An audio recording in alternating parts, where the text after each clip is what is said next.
مداني غم دی وخوړم د عشق د ژوند لار.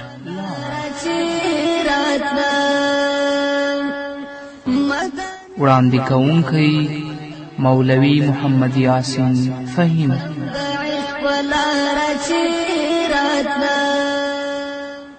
د ژوند لار.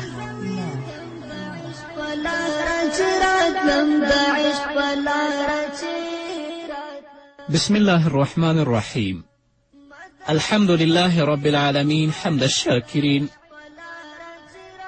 الصلاة والسلام على سيد الأنبياء والمرسلين سيدنا ونبينا وشفيعنا ومولانا محمد وعلى آله وأصحابه الطيبين الطاهرين. قدرمنو اوریدونکو د ژوند د لارې د خپرونې مینوالو، السلام علیکم ورحمت الله وبرکاته. ستاسو روغتیا او خوشحالي د پاک رب نه غواړم، په دې هیله چې د صحت او عافیت جامې په تن ولرئ او خوشحالي مو په برخه وي.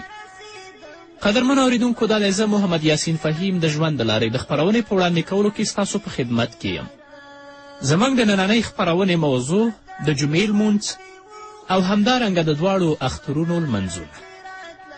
د جمعې په ورځ د ماسپښین په وخت چې کل مونځ ادا کولی شي، هغه ته د جمعې لمونځ وایي.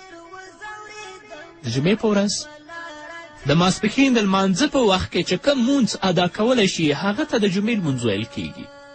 صرف فرق یې دومره دی چې په عادي ورځو کې د ماسپښین 4 رکعته فرض وي او د جمعې په ورځ 2 رکعته فرض دي.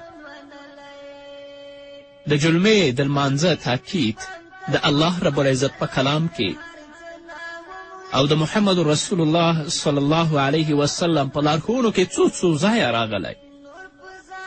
الله رب العزت فرمایي: یا ایها الذین آمنوا اذا نودی للصلاة من یوم الجمعة فاسعوا الى ذکر الله وذروا البیع ذلکم خیر لکم ان کنتم تعلمون.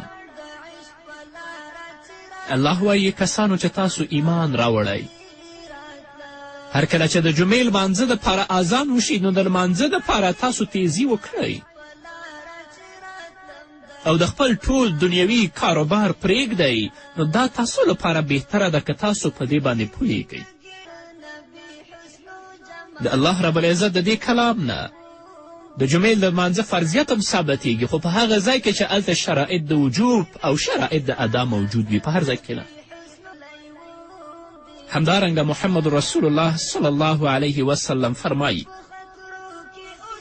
راوی د حدیث حضرت ابی هریره دی عن النبی صلی الله علیه وسلم انه قال: ان فی الجمعة لساعة لا یوافقها مسلم یسأل الله فیها خیرا الا اعطاه ایاه، رواه مسلم.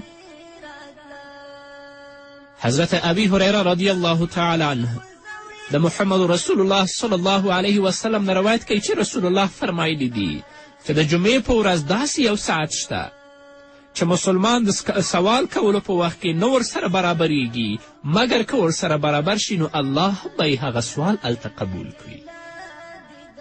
د جمعې په ورځ داسې یو وخت دی چې الله رب العزت په هغه کې د انسان دعاګانې قبلوي. نو مسلمان ته دا پکار ده چې تل لپاره د الله نه د خپل د ګناهونو بخښنه او مغفرت وغواړي او خپل د عاجزي او تضرع لاسونه الله ته پورته کړي، په ځانګړې توګه د جمعې په ورځ باندې چې د الله نه د خپل د ګناهونو بخښنه وغواړي، په محمد رسول الله باندې درود ووایي چې په دې کې ډېر زیات اجر او فضیلت هم دی. الله رب العزت به انشاءالله ګناهونه ورته معاف کوي او هغه کړاوونو مصیبتونو سره چې په دنیا کې دا مخ دی، الله رب العزت به هغه دې لپاره آسانه کړي. همدارنګه بل حدیث دی چې حضرت عبدالله بن عمر رضی الله تعالی عنه د محمد رسول الله نه روایت کوي. فرمایي قال رسول الله صلی الله علیه وسلم: ما من مسلم يموت يوم الجمعة أو ليلة الجمعة إلا وقاه الله فتنة القبر، رواه ترمذي. حضرت عبدالله ابن عمر رضی الله تعالی عنه فرمایي چې محمد رسول الله فرمایلی دي داسې چې د جمعې په ورځ یا د جمعې په شپه وفات شي، په هغه باندې مرګ راشي، مګر که وي نو الله به د قبر له عذابه وساتي. که زموږ یو مسلمان رور او زموږ یو مسلمانه خور د جمعې په شپه وفات شي یا د جمعې په ورځ وفات شي، نو الله رب العزت به هغه د قبر د عذاب نه ساتي، خو دا ساتنه به محدود وي، بیا به الله رب العزت ورسره حساب کوي. د جمعې د لمانځه د فضیلت په هکله ډېر داسې نور احادیث هم شته دی.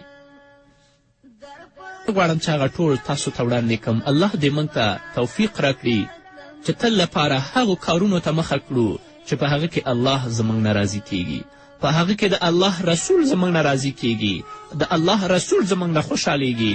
د هغو کارونو نه د الله مسلمان وساتي چې الله پې غضب کیږي او د الله رسول لعنت پې وریږي. د جمعې د لمانځه حکم: د جمعې لمونځ فرض دی او که څوک ترې منکر شي هغه کافر بلل کیږي.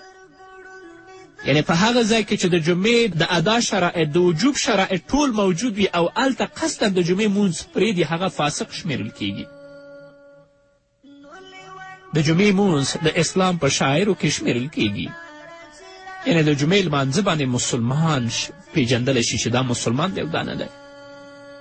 خو بیا هم دا وایم قدرمنو اوریدونکو چې دا په هغه ځایونو کې چې د جمعې مانځه شرایط د وجوب او شرایط د ادای موجود وي او په کوم ځای کې چې د جمعې مانځه د ادا او د وجوب شرایط موجود نه وي هغو لپاره بیا دا حکم نشته دی.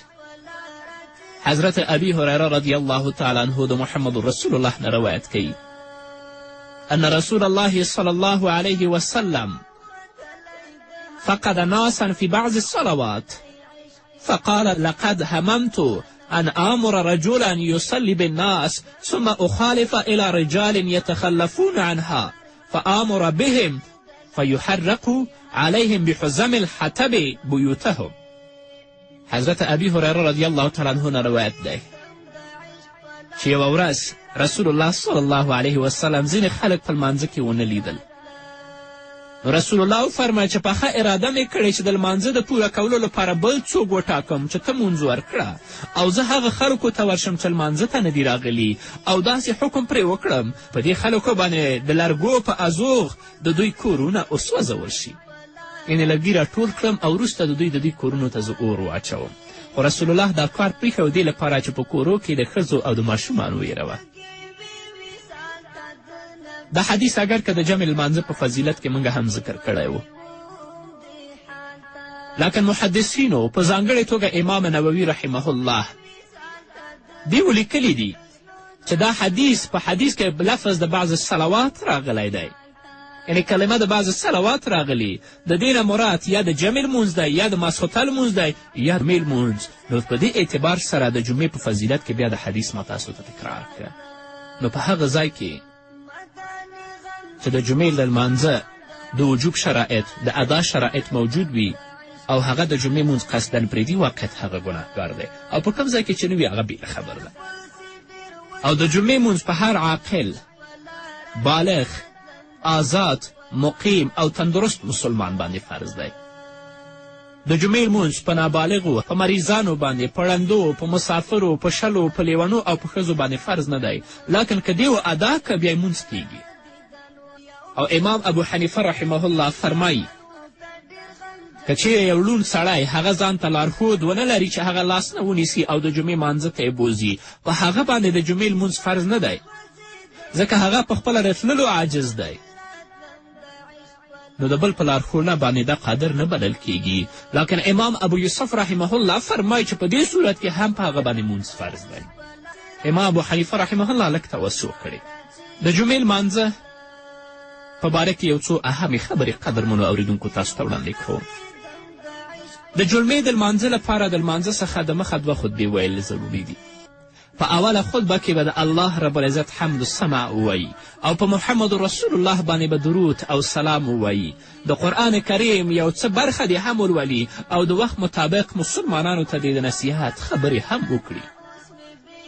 او په دویمه خطبه کې د الله پاک ثنا او په محمد رسول الله باندې درود ووایي. او بهتره دا ده چې خطبه په عربي ژبه باندې ویلی شي او د لومړۍ خطبې نه وروسته لږ اندازه کښېنستل بیا دویمې خطبې لوستل چې دا سنت طریقه هم ده. او رسول الله صلی الله علیه وسلم فرمایلی دي چې خطبه باید د لمانځه نه اوږده نه شي، خو له بده مرغه په بعضې ځایونو که موږ وینو چې فارسي او پښتو اشعار په خطبه کې شروع کړي دي. مناسب نه ده. خطبه باید په عربي ژبه باندې ولوستل شي او خطبه چې تاسو لولئ په هغه کې په الله باندې او په محمد رسول الله صلی الله علیه وسلم باندې درود، صحابه او بزرگانو د دین او مسلمانو لپاره دعا کول. دا ضروري ده نه چې تو خطبه کې عربي او پښتو اشعار شروع کړه او دومره یې اوږده کړه چې حتی مونځ 2:30 او 3 بجو ته ورسوي. دا په کار نه دي. رسول الله صلی الله علیه وسلم فرمایلی چې خطبه باید د لمانځه نه اوږده نه شي، او چې کله د جمعې ورځې خطبه شروع شي نو هلته بیا مونځ کول په کار نه دي. له بده مرغه زموږ ځینې ورونه دي چې د جمعې لمانځه ته راننوځي امام په خطبه کې او دې سنت شروع کړي. فقهاو لیکلي چې په دې وخت کې سنت کول مکروه تحریمي دي. حتی د خطبې په وخت کې خبرې کول، سلام اچول، د چا سلام اخیستل، د قرآن کریم تلاوت کول، د دې ټولو نه نهی راغلی، منع راغلی چې تاسو دا هم وکوئ د خطبې په وخت کې. او موږ چې کله جومات ته راننوځو خطبه شروع او په سنتو باندې اخته یو، نه دا ضرور نه دی. د جمعې د ورځې آداب.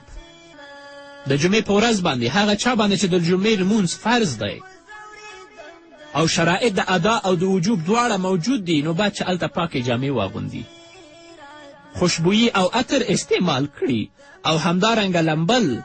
په دې ورځې باندې غسل کول د جمعې په ورځ باندې سنت دي، ځکه محمد رسول الله صلی الله علیه وسلم د جمعې په ورځ کې د دې خبرو ډېر زیات خیال ساته او د دې اهتمام به یې کوه.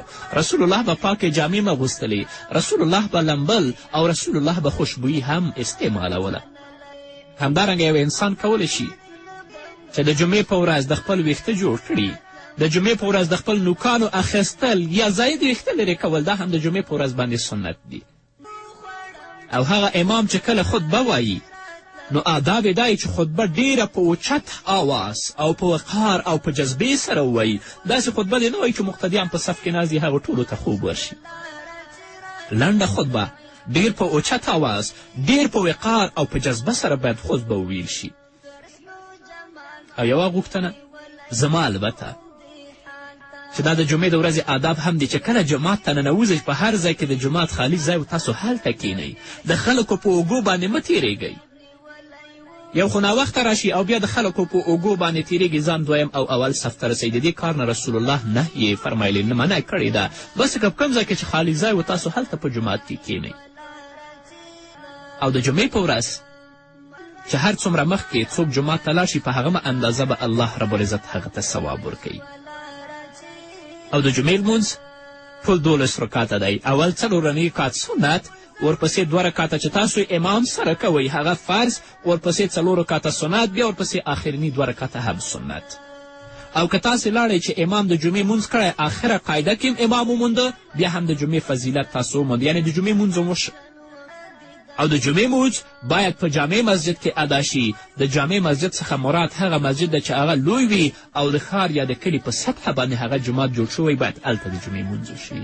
خو دا په هغه ځای کې چې شرایط د ادا او شرایط د وجوب موجود وي. اوس به راشو لنډې دمې ته. دمې نه وروسته زموږ خپرونه دوام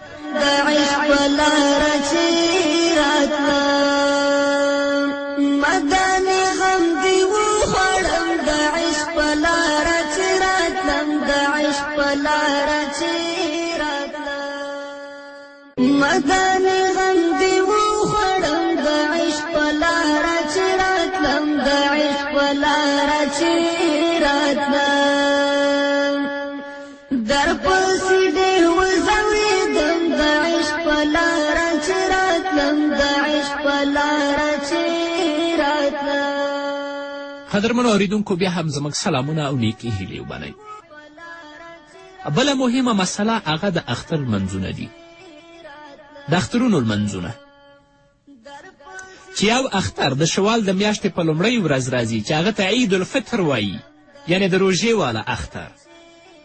او دویم اختر د ذوالحجې د میاشتې په 10 تاریخ باندې راځي چې هغې ته عید الضحا وایي، یعنې مطلب دا چې د قرباني اختر.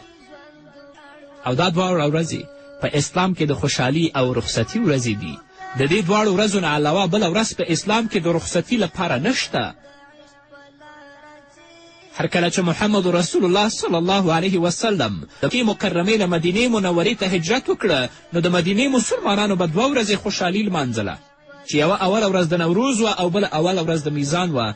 رسول الله ته یې پوښتنه وکړه چې تاسو لپاره څه دي چې په دې 2 ورځو کې خوشحالي کوئ؟ هغه ورته چې د جاهلیت په زمانه کې موږ هم په دې 2 ورځو کې خوشحالي کوله او اوس هم کوو. رسول الله ورته ویلې نه، چې الله رب العزت د دې ورځو په ځای تاسو ته 2 ورځې نورې د خوشحالي درکړي چې یوه د واړه اختر ورځ او بله د لوی اختر ورځ. لکه چې فرمایي عن انس قال قدم رسول الله صلی الله علیه وسلم المدینة ولهم يومان يلعبون فيهما فقال ما هذا اليومان؟ قالوا كنا نلعب فيهما في الجاهلية فقال رسول الله صلى الله عليه وسلم إن الله قد أبدلكم بهما خيرا منهما يوم الأضحى ويوم الفطر. رواه ابو داود. نو مسلمان ته پکار ده چې د خپل د خوشحالیو اظهار په دې 2 ورځو باندې کې وکړي. نورې ورځې نه د رخصتي ورځې دي او نه په هغه کې جشن نیول پکار دي. د اختر د لمانځه حکم: په دې 2 اخترونو کې په هر مسلمان 2 رکعته لمونځ واجب دی.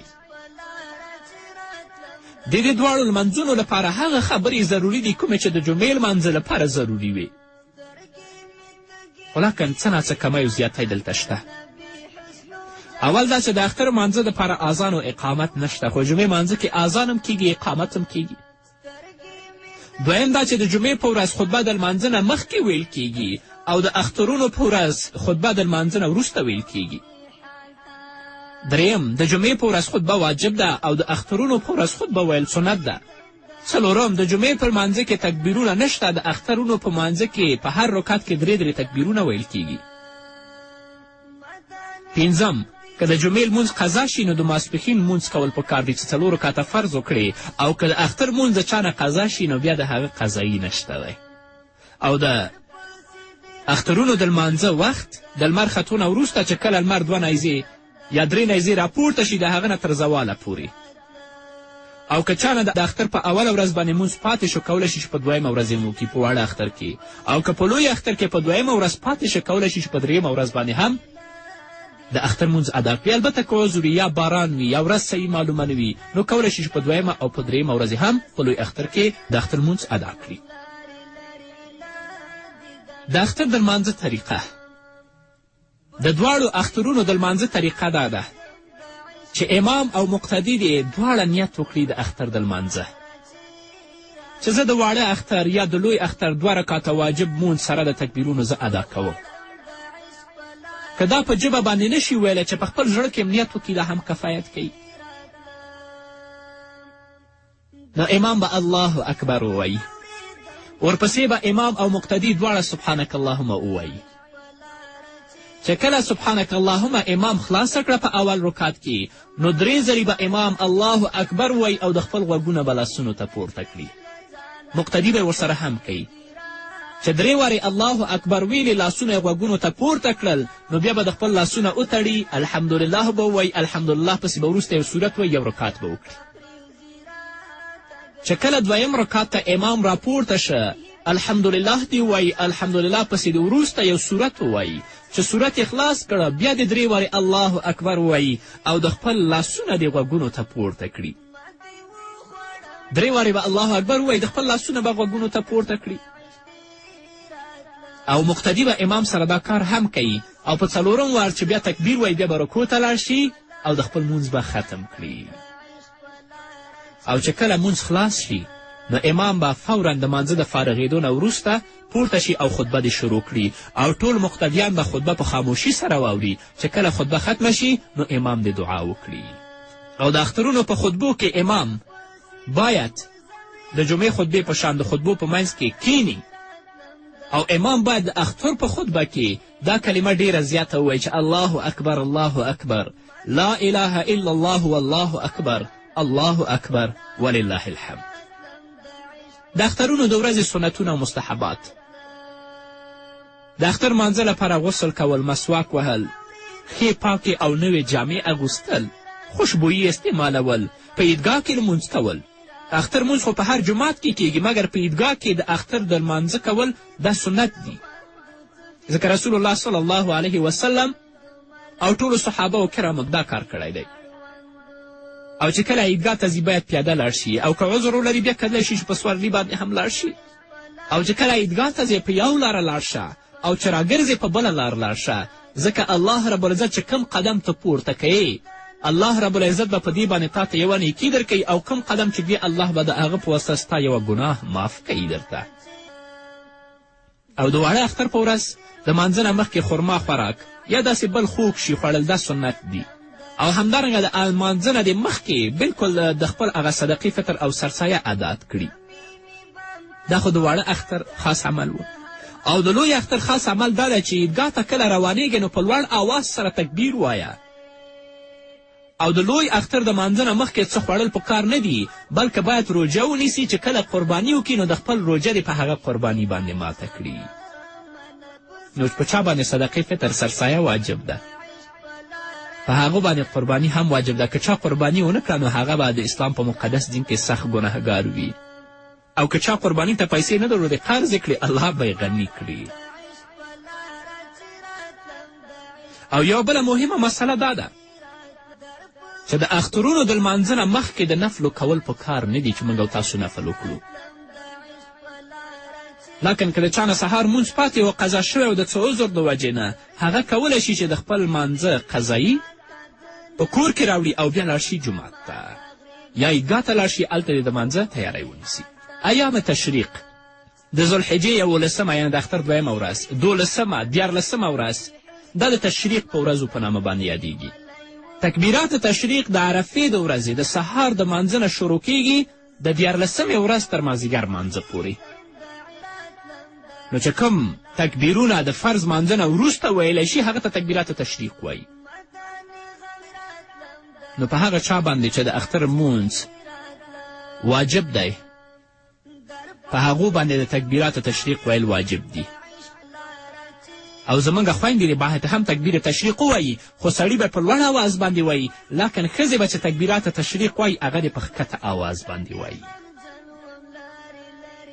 او که زمونږ یو مسلمان رور راغی د اختر په لمانځه کې هغه وخت شریک شه چې امام تکبیر ویلی و، نو دته په لمانځه کې شریکېدل او فورا تکبیر ویل پکار دي. که امام یې په رکوع کې ونیوه تکبیرات یې تیر شوي ول، نو کولی شي چې هغه تسبیحاتو په ځای په رکوع کې هغه تکبیرات ووایي، خو په دې ځای کې د بیا لاسونه نه پورته کوي. او که زمونږ یو مسلمان رور نه بلکل یو رکات تیر شوی و د اختر مانځه راغی په 2م رکات کې شریک شه، نو چې کله امام سلام دا د یو رکات تکبیرونه خو به امام سره ووایي. نو چې کله امام سلام وګرځولو د امام د سلام ګرځولو نه وروسته یې دا ودرېږي او یو رکات دې وکړي او په دې رکات کې د قرائت نه وروسته 3 تکبیرونه سمدستي ووایي. سمدستي 3 تکبیرونه دې نه وایي، بلکې د قرائت نه دې وروسته هغه 3 تکبیرونه بیا دا ووایي. نو که امام په اول رکات یا په 2م رکات کې تکبیرونه هیر کړل، نو امام ته پکار ده چې په رکوع کې دا تکبیرونه ووایي. او که په رکوع کې د امام نه هم تیر شه خپل مونځ دې وکړي، هیرې شول، مونځ یې شوی او سجدې سهوه دې نه کوي. اگر که په ترک د واجب باندې سجدې سهوه شته، خو لکن د اختر په لمانځه کې د سجدې سهوه نه کوي، ځکه چې د خلکو کڼګونه ډیره زیاته وي. نو که دا سجدې سهوه وکړي نو هلته به په مانځه کې ګډوډي رامنځته شي، نو له دې وجې نه د سجدې سهوه نه کوي. قدرمنو اورېدونکو دا و د جمعې لمونځ او د اختر لمنځونه او د هغو آداب او د هغو سنتونه، په دې هیله چې تاسو په غور سره اورېدلي او څوم ترې یاد کړي وي. په بلې خپرونه کې به انشاءالله د تهجد لمونځ، د خسوف او د کسوف لمونځ او همدارنګه د استسقا لمونځ په دې باندې به انشاءالله تفصیلي وغږیږو. دا به زموږ لننۍ خپرونه چې ستاسو درانه حضور ته وړاندې کړه. تر بلې خپرونې پورې چې زه بیا هم ستاسو درانه حضور ته راځم، تاسو ټول په پاک رب سپارم. پاتې ژوند او پاتې ورځم نیکمرغه، الله مو مل شه. د عشق لاره چې راتله مدانې غم دې وخوړم، د عشق لاره چې راتلم، د عشق لاره چې راتلم مدانې